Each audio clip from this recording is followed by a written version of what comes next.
Itzhak, a boy who loved the violin. The story of young Itzhak Perlman. The Perlmans' tiny apartment seemed ordinary, a single-room walk-up with just one window, looking out onto the traffic of downtown Tel Aviv, and no bathroom of its own. Yet a little kitchen radio transformed this simple home. Graceful classical symphonies, lively klezmer folk tones, soulful cantorial chants, rich melodies, and vibrant rhythms filled this home and the ears and soul of the littlest Perlman, transforming baby Itzhak too. When Itzhak listened to music, a vivid rainbow of colors appeared in his mind, hues from dark green to red to yellow. Music brought Itzhak intense joy and tears. Itzhak loved it. By 3, Itzhak knew he wanted more. He had to make music. Young Itzhak had already chosen the instrument whose magical sound he loved the best. He begged his parents for a violin, but for an immigrant family whose dinner was often a piece of watermelon and some bread, musical instruments were a luxury. Still, Itzhak pestered and pleaded.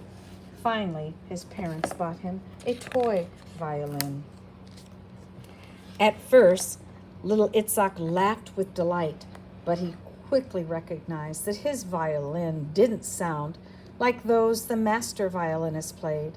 His music wasn't as clear as Joschka Hefet's, as intense as Isaac Stern's, or as enchanting as Idle Handel's.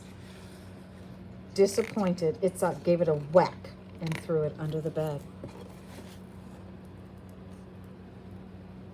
Then the unthinkable happened. Polio swept through Israel. 4-year-old Itzhak became infected with this deadly disease. He lay hospitalized, fighting for his life. After a few weeks, the doctor announced that Itzhak was going to live, but Itzhak's body was weak. He couldn't move his arms or legs. At least he could go home. There were so many tasks to relearn: raising his arms over his head, holding a book, grasping a pencil. The work was hard, slow, painful. Other 4-year-olds might have given up. They might have said no. They might have stopped trying. But a steady melody played inside Itzhak, encouraging, energizing, empowering him. A year of stretching, straightening, and strengthening paid off. Itzhak could move his hands and arms again, but his legs remained paralyzed. Itzhak would always need crutches or braces to walk. Crutches or not, Itzhak didn't just sit in his room. His family moved to the suburbs, enabling Itzhak to get to school on his own. They chose an apartment without stairs so Itzhak could move around easily. Crutches even helped his soccer game. To Itzhak, these adjustments were no big deal. When you're 4 years old, you get used to things very quickly. Running around the block, riding a bicycle, jumping off a diving board, all these ordinary things Itzhak would never be able to do. But Itzhak made an extraordinary choice. He didn't become sad or angry. He knew the melody inside him gave a different gift. Music got in his ears, gave him goosebumps, sent a chill through his body. Recognizing his passion, Itzhak's parents bought him a new violin. Crutches meant Itzhak couldn't stand like most violinists, but Itzhak declared, "I don't have to play standing up. I can play it sitting down." A bigger challenge was his big fingers, fitting them into the small spaces between the strings. Still, he figured out where to place them. Itzhak began studying the violin with a strict and old-fashioned teacher. "Do what I tell you, don't ask any questions," she said. Itzhak had to practice for 2 or 3 hours every day. Making music filled Itzhak with joy, but practicing didn't. So Itzhak found some unusual ways to manage. Sometimes he would sneak outside, watching construction trucks pour concrete. Other times he boing, boing, boinged his bow on its strings, only pretending to play. If his parents asked why the room was so quiet, Itzhak explained that he was perfecting a new method, practicing inside his head.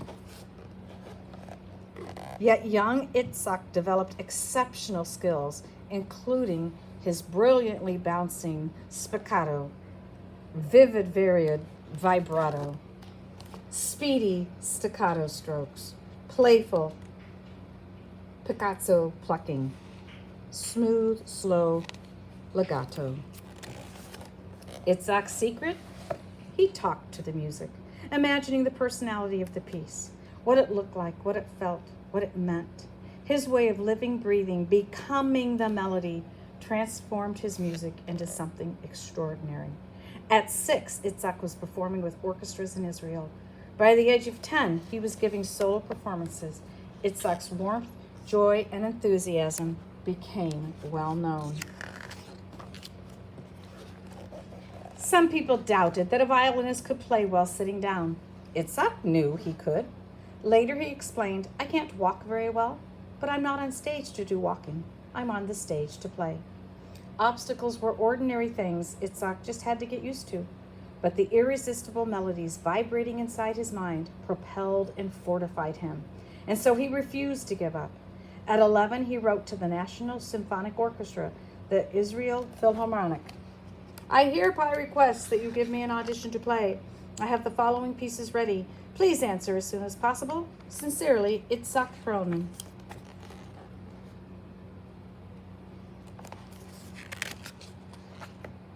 Itzahak waited and waited, but the Philharmonic never responded. Then came an extraordinary opportunity. The world-famous variety television show host Ed Sullivan, whose show was watched by millions of families each week, traveled to Israel. Mr. Sullivan was looking for new acts, so Itzahak auditioned. Itzahak later admitted that he played pretty well for Mr. Sullivan. Mr. Sullivan agreed.